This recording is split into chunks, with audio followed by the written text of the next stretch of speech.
बिस्मिल्लाहिर्रहमानिर्रहीम। इस दुआ के 4 लफ्ज़ों में वह सब कुछ है जो आप मांगना चाहते हैं।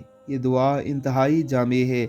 हज़रत मुहम्मद मुस्तफ़ा सल्लल्लाहु अलैहि वालैहि वसल्लम ने इन 4 लफ्ज़ों में दरहकीकत वह सब ही कुछ मांग लिया है जिसकी बंदा मोमिन को ज़रूरत है। इसलिए ये दुआ बहुत मांगते रहना चाहिए। अल्लाहुम्मा इन्नी अस्अलुकल हुदा वत्तुका वल अफ़ाफ़ा वल गिना। एक बार फिर सुन लीजिए। अल्लाहुम्मा इन्नी अस्अलुकल हुदा वत्तुका वल अफ़ाफ़ा वल गिना।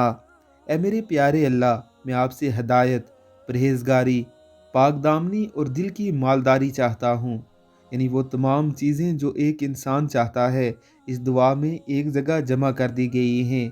इसे याद कीजिए और इसका एहतमाम कीजिए।